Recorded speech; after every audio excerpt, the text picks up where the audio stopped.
But every now and then I go out and I wanna meet people. I wanna see cool things. And for example, comedy. I'm a huge fan of comedy, not just performing it, but I love going to shows. I go to a comedy show every now and then alone. Now, I don't know if that sounds weird to you guys, but for me to do anything nowadays by myself, it's my crew, all the people that work for me, they freak out when I go places because they're always concerned for my safety. You know, what if someone tries to kidnap you?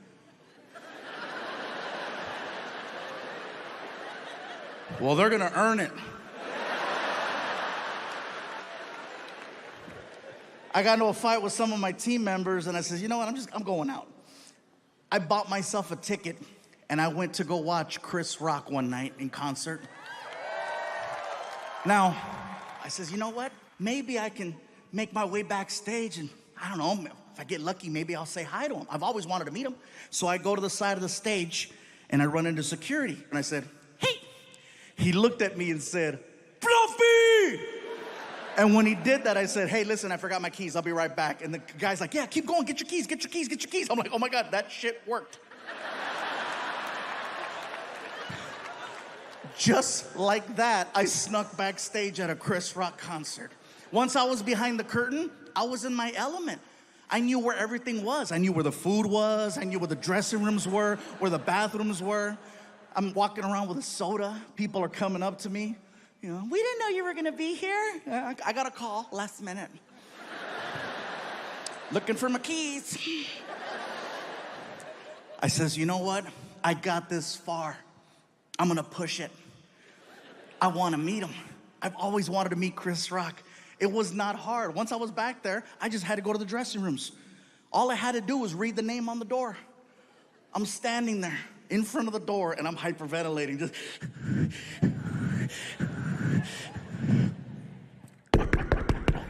The door opens up and there's this man in there, this bodyguard who's just massive. I'm a big guy, but damn, dude was huge. As soon as he opened the door, just.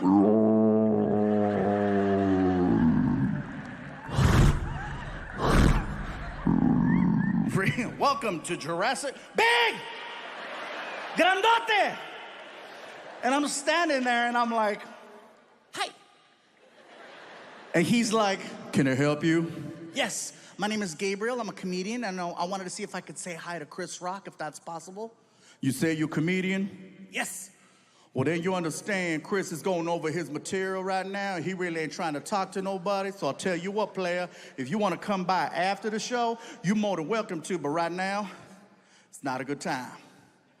Chris Rock is a busy man.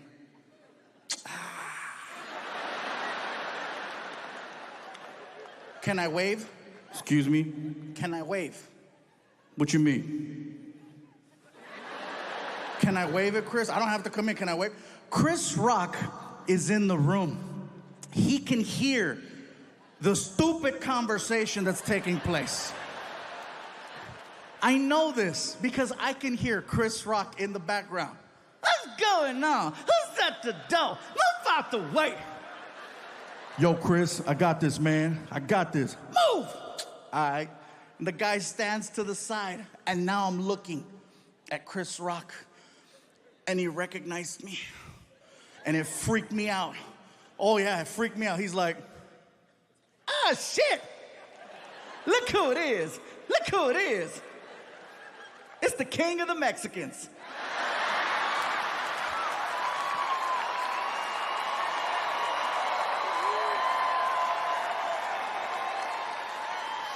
Chris Rock called me the king of the Mexicans. For the rest of the show, everyone referred to me as El Chapo. I'm in the middle of trying to deal with this whole situation with my son watching these videos and not going to work. And while I'm doing this, I get the most random phone call I've ever gotten. My publicist calls me up and she's like, Gabe, Snoop Dogg is looking for you. Excuse me? Snoop Dogg, you know, I know who Snoop Dogg is, but what do you mean he's looking for me? Well, he's looking, is he looking for me or is he looking for me? He's a fan and he wants to interview you. Oh, cool. Sounds good. What is it? I think it's some type of podcast. I'm in. Can I bring Frankie? Absolutely. Cool. So I hang up the phone. I'm excited. I want to tell my son. I'm like, Frankie, I'm walking towards your room. I'll be at your door in 3, 2, 1. Hey, all right, you're dressed. Good. Come on, let's go. Where are we going? Watch. We get in the car. And now we're off on this adventure to go do an interview with Snoop Dogg. You guys, let me tell you something. We get to the neighborhood and we're lost. The GPS says we're there, but we're lost. We're looking for a house and there's no house, just a big building. And so I'm like, this doesn't look like a podcast, really? So I pull up to the security gate. Tap the button on the wall. Security desk, can I help you? Hey, security desk, my name is Gabriel Iglesias, and I think I'm here to do an interview with Snoop Dogg. Okay, one moment. Oh, okay, this is it. Good, good. I'm so excited. Snoop Dogg? This is gonna be cool, right? Sir? Yes. Yes, hi. There is no Gilbert Ignatius on file. What? Could there be another name? Another name? I don't know. Fluffy, maybe? And the gate starts to open. I'm like, oh my God, I'm officially in the rapper's world because my real name doesn't mean shit.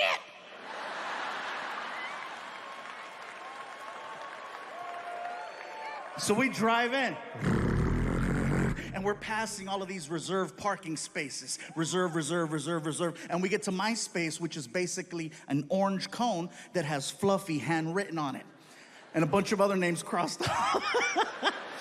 So Frankie moves the cone, I park the car. We walk into the building. My publicist is waiting for me, right? And she's like, Gabe, you made it. Frankie, how are you? Listen, I just finished talking to Snoop. Wow. He is everything you think he is and just a little bit more. He is so sweet. I cannot believe he was charged with double murder.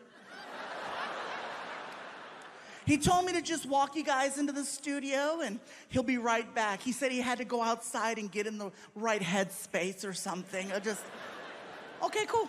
So she walks us into Snoop's studio. I'm thinking I'm there for a podcast. Come to find out, it's for a TV show. Snoop has a TV show where he interviews celebrities. Everyone in the room is waiting for Snoop to return. You can hear the small talk, you know.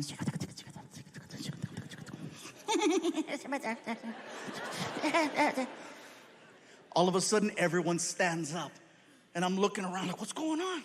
And I look at the door to see if Snoop's walking in, and I don't see him. And I could see my son. I don't realize it, but Snoop is entering the room through a different door. I don't realize it till like the last second. I'm like, what are you? Oh! So I jump up, I push in my chair. I'm so nervous, I don't know how to address him. So I'm like,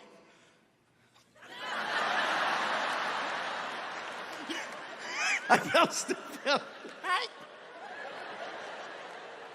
Snoop walks over to me, and he's so cool, you guys. He's so cool. He walks over to me, and he grabs my hand. He's really strong. He pulls me in, and he says, yo, what it do, baby boo? How you feel?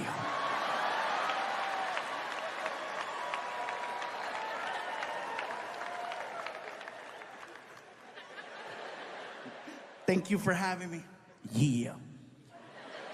Can I sit down? For sure. I sit down, I look over, I see my son. My son's like... The difference between Snoop's show versus any other talk show I've ever done is that usually there's a person, like a producer or a director, who comes to you and gives you information, like how the show begins, topics you're gonna cover, how you go to commercial, how you come back from commercial. I've spoken to no one. Snoop just starts talking, and at some point, they hit record. I'm waiting for action or a buzzer and something. Snoop just starts talking to me. Yo, what up, Big Fluff? Big Fluff? Oh, that's hey. Yo, you like music? Snoop, I love music. I love your music. Yeah, that's what's up. he opens up a laptop computer and then he hits play. And the next thing I know, we are listening to hardcore Mexican banda music. I mean hardcore.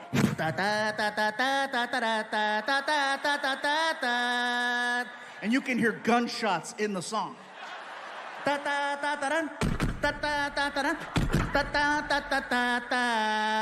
And then a cow. And the whole time Snoop is like, I love it when he go moo. What?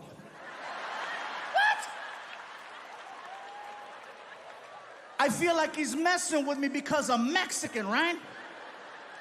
So I called him out. I said, Snoop, do you understand what you're listening to? And he said this, and it scared me. He said, Gangster recognized Gangster. The reason why it scared me was because he was telling the truth.